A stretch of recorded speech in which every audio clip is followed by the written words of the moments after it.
Terima kasih masih bersama kami. Saya tengah berbincang dengan Wakil Menteri Koperasi Farida Fariha dan juga Preskom NT Corporation Nurdin Tampu-Bolon. Mbak Wamen, koperasi itu kan pernah menjadi idola. Kemudian di beberapa masa pemerintahan ya yang penting ada gitu kan. Tapi sekarang kan tidak boleh seperti itu gitu kan. Harapan ini harus menjadi sesuatu yang ditanamkan ke masyarakat kita sehingga menjadi, kata Pak Nurdin tadi, sokoguru ekonomi kita. Apa yang bisa disampaikan kepada masyarakat kita, baik mereka yang menggerakkan koperasi desa atau yang belum insaf untuk ikut koperasi? Ya, Bang Diki, saya kira hari ini, saat ini adalah momentumnya bahwa koperasi akan menjadi sokoguru dan pernah menjadi sokoguru ekonomi nasional. Dan hari ini Bapak Presiden Prabowo setelah sekian lama, koperasi tadi saya hanya sebagai pelengkap, sekian lama, padahal Bang, kalau secara undang-undang pasal 33 itu secara eksplisit menyampaikan usaha ekonomi disusun atas usaha bersama secara kegotong royongan. Ini adalah amanah undang-undang. Dan hari ini undang-undang ditegakkan kembali, undang-undang pasal 33 tersebut dipastikan harus hidup kembali melalui koperasi ini. Dan momentum hari ini saya kira adalah momentum di mana Bapak Presiden ingin memastikan koperasi menjadi sokoguru ekonomi nasional kembali, dan tentu saja keberadaan KDKMP ini adalah perwujudannya. Sehingga dengan keberadaan KDKMP yang sudah dibentuk di 82.500 desa dan kelurahan, saya menghimbau, mengajak seluruh masyarakat Indonesia.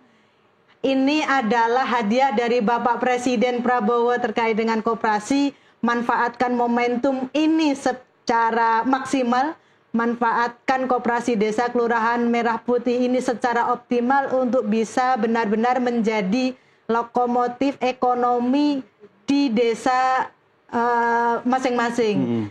Jadi tidak akan bermakna jika ini dibentuk dan dibuat berhasil tapi keterlibatan masyarakatnya minim.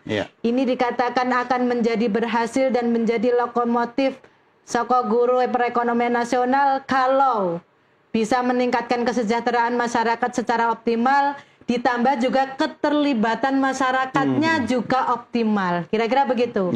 Baik mereka yang sebagai pengurus, pengelola, maupun menjadi anggota. Sehingga ketika ini koperasi ini nantinya akan menjadi kepemilikan masyarakat yang ada di desa dan kelurahan, inilah hadiah dari Bapak Presiden untuk masyarakat yang ada di desa dan kelurahan. Nah, boleh dong Pak Nurdin, kalau ekosistemnya udah bagus, koperasinya udah keren, SDM-nya juga cakep-cakep, kan sudah didampingi oleh Mbak Wamen, pengusaha-pengusaha nasional atau industri itu bisa kolaborasi dengan koperasi. Apa yang bisa disampaikan Pak Nurdin? Saya kira itu yang perlu dibina. Bagaimanapun korporasi-korporasi yang ada di sekitar desa maupun kecamatan maupun kabupaten kotanya itu harus wajib dia membina daripada UMKM atau koperasi di sana.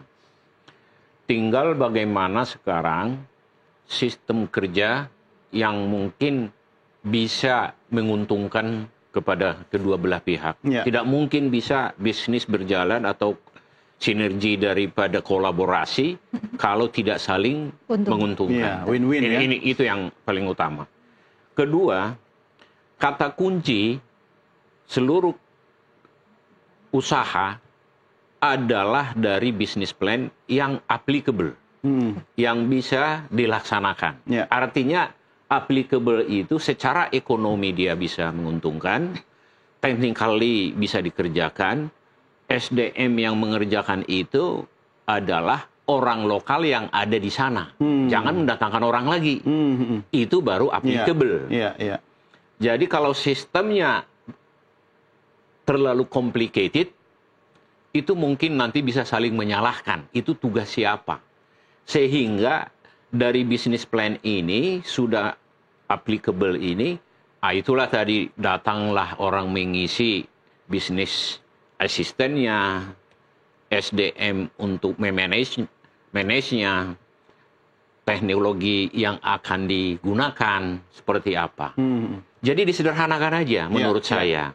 Jadi kata kunci itu dari bisnis plan koperasi Merah Putih yang dibuat di situ dalam mengelola sumber daya yang ada di lokal itu, ini akan semua bisa berkolaborasi dengan korporasi ataupun industri yang sudah ada di sana atau di sekitar sana atau kabupaten kota sana, dan juga terhadap sumber-sumber daripada logistik. Koperasi bisa menjadi distribusi daripada logistik yang ada di daerah itu. Bahkan bisa menjadi saluran daripada makanan bergizi gratis. Ini kan saling menguntungkan. Jadi kalau ekosistem dengan korporasi, Koperasi Merah Putih, sumber-sumber daripada logistik dimanapun mereka ada, dan sebaliknya pemasaran daripada hasil daripada Koperasi Merah Putih itu harus dibuat satu ekosistem yang benar-benar terintegrasi.